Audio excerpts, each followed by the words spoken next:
കഴിഞ്ഞ വീഡിയോയിൽ പ്രഗ്നൻസിയിൽ വെള്ളം കുറയുന്നതിനെ പറ്റി സംസാരിച്ചപ്പോൾ ഒരാൾ കാര്യമായിട്ട് നമ്മളോട് പറഞ്ഞു വെള്ളം കൂടുന്നതാണ് അവരുടെ പ്രോബ്ലം, അതിനെപ്പറ്റി ഒന്ന് സംസാരിക്കാമോ എന്ന് ചോദിച്ചിട്ടുണ്ടായിരുന്നു. ഓക്കെ, ഈ പ്രഗ്നൻസിയിൽ നമ്മൾ അമ്നിയോട്ടിക് ഫ്ലൂയിഡിൻ്റെ ലെവല് വളരെയധികം കൂടുന്നതിനാണ് വെള്ളക്കൂടുതൽ അല്ലെങ്കിൽ പോളിഹൈഡ്രാമിനോസ് എന്ന് പറയുന്നത്. അത് സ്കാൻ ചെയ്യുമ്പോൾ AFI അതായത് അമ്നിയോട്ടിക് ഫ്ലൂയിഡ് ഇൻഡെക്സ് 25 കൂടുതലാണെങ്കിലാണ് നമ്മൾ പോളിഹൈഡ്രാമിനോസ് പറയുന്നത്. അപ്പോൾ ഇതിൻ്റെ ഏറ്റവും പ്രധാനപ്പെട്ട കാരണം എന്ന് പറയുന്നത് ഡയബറ്റീസ് ആണ്.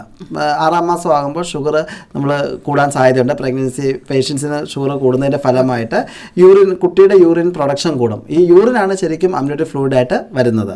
അപ്പോൾ അത് കൂടിക്കഴിഞ്ഞിട്ടുണ്ടെങ്കിൽ പ്രസവം നേരത്തെ ആകാനുള്ള സാധ്യതയുണ്ട്, നേരത്തെ വെള്ളം പൊട്ടിപ്പോകാനുള്ള സാധ്യതയുണ്ട്, അതോടെ തന്നെ പ്രീടേം ഡെലിവറിക്കുള്ള സാധ്യതയുണ്ട്. പിന്നെ അതോടൊപ്പം ഈ മറുവെള്ളം വിട്ടുപോകാൻ നേരത്തെ ഡേറ്റ് തികയാതെ മറുവെള്ളം വിട്ടുപോകാനുള്ള സാധ്യത ഉണ്ട്.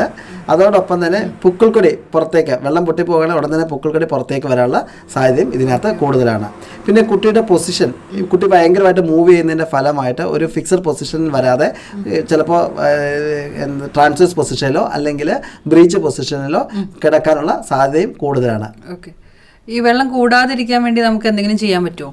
ഈ പോളിഹൈഡ്രാമിനോസ് അല്ലെങ്കിൽ വെള്ളം കൂടുന്നതിൻ്റെ റീസൺ എന്ന് പറയുന്നത് പ്രധാനപ്പെട്ട ഒന്നെന്ന് പറയുന്നത് ഡയബറ്റീസ് ആണ്. അതായത് 6-ാം മാസത്തിൽ അമ്മയ്ക്ക് ഡയബറ്റീസ് കണ്ടുപിടിക്കുകയാണെന്നുണ്ടെങ്കിൽ അത് കൺട്രോൾ അല്ല എന്നുണ്ടെങ്കിൽ അത് നമ്മൾ ഇൻസുലിൻ സ്റ്റാർട്ട് ചെയ്യണം.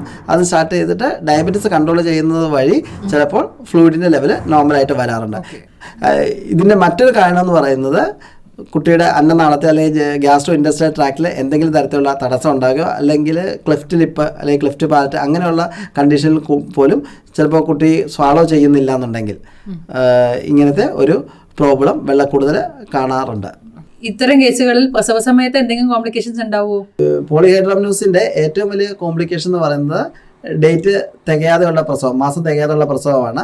അപ്പോൾ ഇത് നമ്മൾ ഒരു നല്ല NICU സെറ്റപ്പ് ഉള്ള ഹോസ്പിറ്റലിൽ മാത്രമേ നമ്മൾ ഇങ്ങനെയുള്ള കേസുകൾ എടുക്കാറുള്ളൂ.